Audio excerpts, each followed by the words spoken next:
listen. I like Dwight Howard. I think he's all right defensively. I'm still not sold. He's an offensive force. I still don't think he'll ever be an offensive force. But he is one of the true centers in a very diluted game where there's a lot of stretch forwards now. There's not a lot of true centers.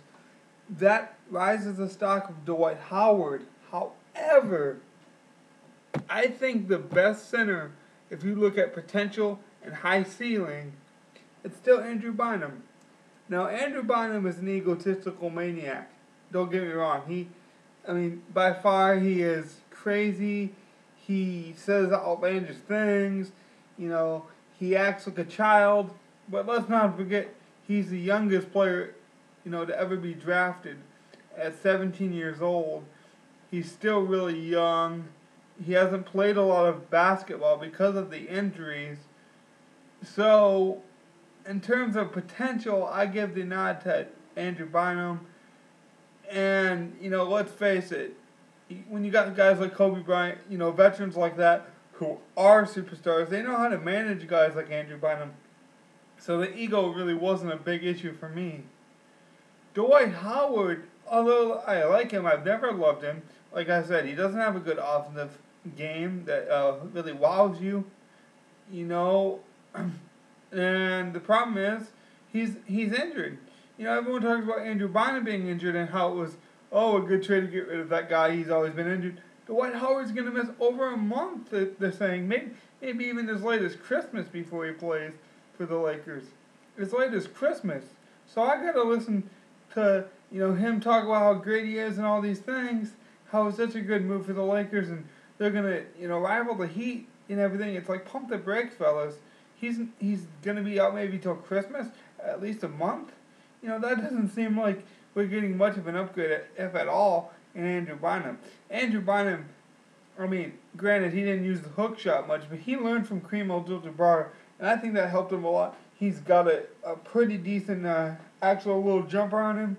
I think he's more rounded offensively. He was coming into his own and block shots and that kind of thing. I don't know, the trade just didn't do it for me. He's a bigger name, Dwight Howard. He might sell more tickets. The kids like the name Superman and all that, but we already had one Superman in LA, and it didn't end very well, so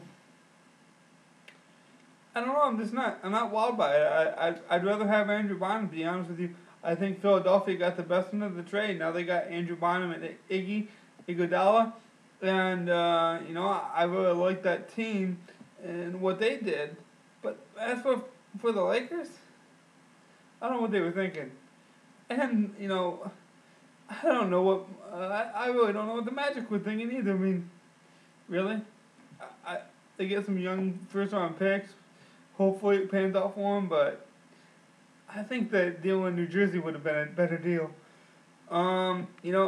If we would have traded Paul Gasol for Dwight Howard, okay, maybe I'm more happy, but no one's going to do that.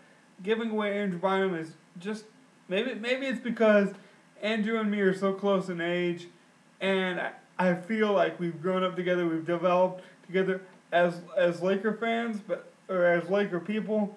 Maybe Andrew Bynum had a lot of maturity, ahead of him. Kobe wasn't the most mature guy, and most maybe would argue that he's still not, but he's really good, and he's really, really, really still good, and he was great at a time. I would have liked to see us stay with a younger option because we got Steve Nash, which I love. The Steve Nash pickup was great. The problem is we got older with Steve Nash. We gave up on Sessions, which I agree with. Nash, phenomenal pickup. I'm so excited to have a true point guard in LA. For the first time, since the Phil Jackson era, we've never had a point guard. It's always been a kind of shoot first. I'd even call him two shooting guards on the floor because he had Fisher, who was pretty much just a smaller shooting guard. He didn't really have elite passing skills or this wasn't his job, and he did a very good job at what he did, but he was more of a sniper. So getting Nash was a great move. But now you got Kobe, Nash, who are both old. Ron Artest isn't getting any younger in the tooth. And you got the old Spaniard, who's not really that young either. And okay, we're gonna put all our chips in one basket, but it'd been nice to keep that one young franchise player in Andrew Bynum, because let's face it, back injuries are not easy to come back from, and backs can't really be fixed that easily. I mean, just one tweak. I mean, it kind of the Peyton Manning thing, like with the neck of the Broncos. It's a good investment if it pays off for John Elway and his Broncos. However, one bad tweak of the neck, and you're done, because they can't really fix it. They can't really, guarantee it, a neck being fixed or any of that. Just like they can't guarantee a back being fixed. So I've really stewed over this. I didn't want to have a big reaction the first day.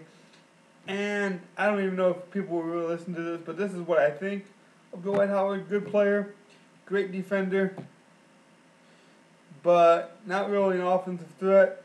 Steve Nash might make him look better. I would have just liked to keep the young horse and Andrew Bynum. And when Kobe's done in a few years, although it pains me to say that, when he's done in a few years, whenever that may be, he's going to get his name in the rafters and all that. But we're going to have to move on with our franchise at some point. Andrew Bynum would have been a great corner piece, guy. The one problem I have, even if Dwight Howard's still elite at that level, which I kind of doubt, but even if he is that corner piece we can still build around. The Magic already tried that. The Magic already tried to build around Dwight Howard. He doesn't have that leadership. He's kind of a goofier cat. Maybe he, matures a little bit, but he'd rather goof off and Superman and slam dunk contest and the circus and the celebrity of it all. He likes that. I'm just not sure he's a born NBA leader. When push comes to shove, he gets that look in his eyes like Kobe does. And I worry about that. Now, as a third fiddle, I think Dwight Howard is a really good player. Now, do I think he can lead a team? Absolutely not. And that's why I really think Andrew Bynum, as cocky as he was, that kind of played to his favor, because when he learns to channel that and mature a little bit, that cockiness is going to evolve as well, and then he can be a great corner piece for a team to build around. I'm not so happy about building around Dwight Howard. Now, for 1 or 2 years, like the Lakers were probably thinking, great move, but I don't know. I'm not too sold on the idea. That's just my thought. Peace, guys.